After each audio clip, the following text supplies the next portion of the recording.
Agora eu vou falar sobre nova funcionalidade que foi lançada pelo ChatGPT, que é o modo de estudo, e é uma funcionalidade que está disponível em todos os planos, inclusive no plano gratuito. Basta qualquer pessoa se logar no chat que vai ter acesso, e a gente acessa essa funcionalidade clicando aqui no símbolo de mais e ativando essa função de estudar e aprender. E qual a ideia dessa função? É que ao invés de você fazer as perguntas para o ChatGPT e ele te responder diretamente ou já te trazer a solução, ele atue literalmente como um professor, de forma que ele vai estimular o seu pensamento crítico, vai te estimular a você resolver o problema ou você chegar às conclusões sobre a pergunta que você está fazendo. Se for um problema matemático, ele vai te ajudando passo a passo, quebrando em pequenas partes para que você chegue no resultado. Então imagina que você tem um professor particular que está te ensinando alguma matéria e que ele vai estar ali do seu lado estudando com você. Então vamos mostrar na prática como funciona. Imagina que você esteja querendo aprender qualquer tópico. Vamos colocar, por exemplo, aqui um tópico bem aleatório. Manobrabilidade naval. E vamos dar um Enter. E aqui eu já vou mostrar a conversa que eu tive com ele sobre o tema. Então, eu coloquei aqui manobrabilidade naval e mostrou. Ele falou, legal, antes de aprofundar no tema, me responda rapidinho. Você está estudando isso para alguma prova, curso ou projeto específico? Já tem alguma base sobre o assunto, como hidrodinâmica, estabilidade, ou está começando do zero? Assim eu consigo te ajudar de um jeito mais certeiro. Mas para já dar um ponto de partida, vamos começar com uma pergunta simples. O que você acha que significa manobrabilidade naval? Tente explicar com suas palavras e a gente vai construindo a partir disso. Então é claro que se você está estudando, você vai dar um contexto maior para ele. Você vai dizer qual é o objetivo do seu estudo ou qual parte específica de um tema você precisa aprender. Mas aqui eu coloquei de forma genérica para a gente ver como funciona. Então ele já faz essas perguntas para tentar entender o contexto, para entender se você está estudando aquilo para alguma prova específica, para algum projeto ou simplesmente por curiosidade. Então você já pode informar para ele aqui o contexto, mas mesmo que você não informe, ele já vai começando a te fazer umas perguntas para estimular o seu raciocínio. E isso a gente sabe que é uma maneira muito mais eficiente da gente estar aprendendo um conceito. Ao invés dele dizer o que é manobrabilidade naval, o que ele faria se não tivesse essa função ativada, ele simplesmente, se eu escrevesse aqui manobrabilidade naval, ele ia escrever aqui o que significa. Mas aqui ele te faz a pergunta, o que você acha que significa manobrabilidade naval? Tente explicar com suas palavras e a gente vai construindo a partir disso. Então quando a gente tenta explicar, a gente tem uma forma muito mais eficiente de aprendizado, de fixação do conceito, do que se simplesmente a gente lesse o que ele está falando. Então eu coloquei aqui de uma forma bem leiga, é o estudo de como conduzir embarcações pelo mar. E ele me respondeu, boa, essa é uma ótima ideia inicial, agora vamos afinar um pouco mais essa definição com você, vou te guiar com uma pergunta. Quando falamos em conduzir uma embarcação, o que exatamente está envolvido nisso? Por exemplo, será que é só virar o leme? Ou também inclui como o navio responde ao leme, quanto tempo ele leva para parar, como ele gira, etc. Diz aí, quais os fatores você acha que influenciam a manobrabilidade de um navio? Pode chutar, depois eu te mostro quais são os principais mesmo. Então percebe que se a gente estivesse estudando esse tema, provavelmente estaria escrito a definição, depois os fatores que influenciam, a gente estaria lendo. Aqui ele está pedindo para a gente dizer, mesmo que a gente erre, para estimular a gente a raciocinar, e depois ele vai corrigindo. Então coloquei aqui os fatores que eu acho que influenciam, então coloquei o formato da embarcação, formato do casco, né, por exemplo, os tipos de leme, a corrente e o vento. E aí ele me trouxe aqui a resposta. Excelente, você já mandou muito bem. Esses fatores realmente fazem parte do que influencia a manobrabilidade de uma embarcação.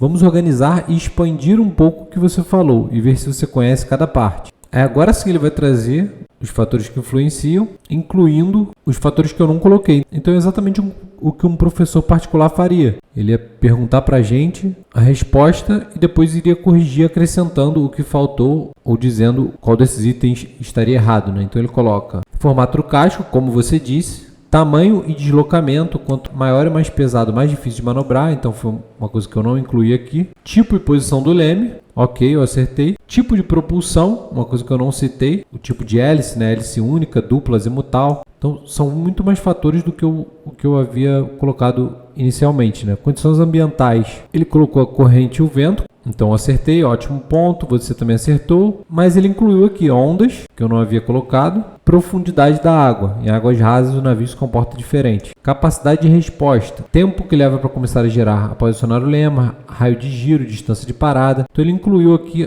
os outros pontos. Então percebe que com certeza é muito mais eficiente do que se ele tivesse de primeira já listado quais são os fatores. E aqui ele continua, ele dá a resposta e já continua estimulando o nosso raciocínio. Agora vamos fixar isso. Se um navio tem um formato muito longo e fino e apenas um leme pequeno, como você acha que ele vai se comportar ao tentar fazer a curva? Tenta responder com base no que falamos e depois eu completo. Então por aí vai. Ele vai te explicando todos os conceitos como se fosse um professor. Agora vamos fazer um outro teste aqui. Vamos colocar uma equação matemática. Vou abrir um novo chat e vou subir aqui uma imagem de uma equação matemática. Ou poderia estar escrevendo ela aqui também. Vou ativar aqui a função e vou subir um arquivo. Então vou subir essa equação aqui, a imagem da equação na verdade, e vou simplesmente escrever resolva. E vamos ver o que ele vai trazer. Beleza, vamos resolver essa equação juntos. A equação é 9x² menos 12x mais 4 igual a 0. Você lembra qual a fórmula usamos para resolver esse tipo de equação do segundo grau? Dica, começa com delta. Me diz, quer tentar dar o primeiro passo? Agora eu vou insistir para ele resolver. Não, preciso que você resolva para mim. E vamos ver o que ele vai dizer. Entendi, mas como estamos no modo de estudos, eu vou te guiar passo a passo. Você vai conseguir com minha ajuda. Vamos começar com a fórmula de Bhaskara. Ele explica aqui a fórmula de Bhaskara. Agora vamos juntos calcular o discriminante delta, que é delta igual a b ao quadrado menos 4ac. Consegue substituir os valores de a, b e c nessa fórmula? Então, como eu disse, é exatamente o que um professor particular faria. Se ele te dá uma equação para resolver e você diz para ele, não, resolve você, eu quero que você resolva. Ele não vai resolver para você. Se ele está vendo que você está tendo dificuldade, ele vai começar a clarear para você, tentar facilitar a resolução e começar a te pedir para resolver coisas mais básicas, e a partir daí, se você for conseguindo, ele vai te passando coisas mais difíceis e te ajudando a resolver junto com ele. Então a gente pode imaginar que diversos casos de uso, isso é muito útil. Por exemplo, para problemas de raciocínio lógico, quando você não está entendendo o problema, ele vai começar a te dar algumas pistas para te ajudar a você raciocinar para resolver. A gente pode imaginar interpretação de texto. Vamos colar um texto aqui. Vou pegar um texto aqui aleatório. Eu vou colar aqui, por exemplo, um poema de Machado de Assis, chamado Círculo Vicioso. Vou clicar no modo estudo. Vou pedir para ele aqui, quero estudar interpretação de texto. Vou escrever simplesmente isso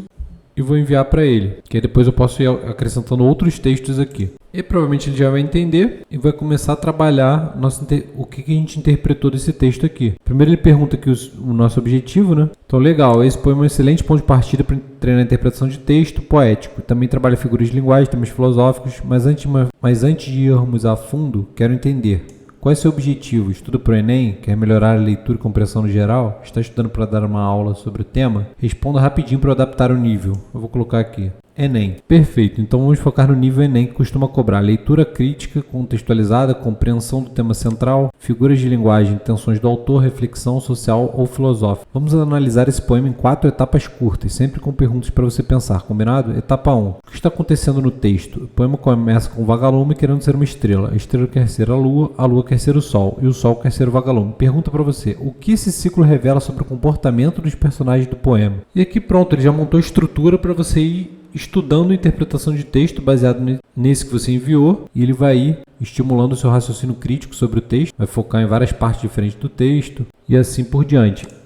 Então, o próprio ChatGPT já era, sem essa funcionalidade, ele já era uma ferramenta excelente para a gente estar usando como estudo. E todas essas formas aqui que eu citei, na verdade, a gente poderia fazer elas com o ChatGPT normal, sem essa função. Porque, na verdade, aqui nada mais é do que um monte de prompts que ele está colocando antes, como se fosse um GPT personalizado, forçando a ferramenta a atuar como um professor. Então, em cada uma dessas funcionalidades que eu usei, na parte da matemática, na parte da interpretação de texto, é como se só tivesse um prompt ali na frente explicando como que ele deveria agir, pedindo para ele não dar resposta de forma direta, para ele estudar o raciocínio crítico. É alguma coisa que quem já é um usuário mais avançado do ChatGPT, ou quem já sabe, está mais acostumado a mexer com a ferramenta, poderia já ter prompts personalizados para isso, ou GPTs personalizados, né, se você tiver o plano pago, e você ir colando sempre que você precisar. Você poderia ter um prompt salvo no seu computador, dizendo, eu quero que você atue como um professor de interpretação de texto. Sempre que eu enviar um texto, você vai perguntar qual é minha intenção em aprender aquilo, você vai dividir o aprendizado em passo a passo, mas a gente tem que entender que nem todo mundo tem essa familiaridade com a ferramenta, nem todo mundo tem essa facilidade ou o entendimento, o grande público não tem esse entendimento para usar essa ferramenta dessa forma, com esse modo de estudo. Então, com essa função ativada aqui, isso já facilita muito, porque qualquer pessoa leiga, qualquer pessoa que esteja querendo usar a ferramenta para estudar, simplesmente vai escrevendo os temas aqui, pode subir os arquivos aqui que a pessoa está estudando, né? Ela pode subir aqui uma apostila, por exemplo, fazer o upload de uma apostila e pronto, é só ativar o modo estudo. Ou se você tem que estudar para alguma prova, determinado capítulo, você sobe aqui os capítulos que você precisa estudar para a prova, clica no modo estudo, dá o enter e ele mesmo já vai começar a te questionar sobre aquele material, criar perguntas para você, estimular você a raciocinar sobre aquilo. Então, apesar de ser algo simples, eu acredito que para o grande público, para a grande massa de pessoas que usam o ChatGPT e já usam de forma ampla para estudar, né? Muitos adolescentes ou até crianças com a supervisão dos pais que queriam usar essa ferramenta para ajudar o filho a estudar, mas que não saberiam como, essa função ativada aqui resolve esse problema. E a outra coisa muito boa é que que eles liberaram essa função para todos os planos, né? Então essas ferramentas também querem se posicionar como ferramentas que ajudam nessa parte educacional, principalmente porque esse problema, entre aspas, é sempre levantado de que essas ferramentas poderiam estar atrapalhando o estudo, que os estudantes, por exemplo, ao invés de estarem pesquisando sobre o tema, estariam pedindo a resposta direto aqui. Então, mesmo que ele te dê a resposta, ele vai fazer isso de forma que estimula o seu raciocínio crítico, o que vai estar fazendo você estudar e aprender sobre aquele tema. Então é isso, esse foi um vídeo rápido para mostrar essa nova funcionalidade de modo estudo do ChatGPT. Espero que seja útil para você. Um abraço e até a próxima.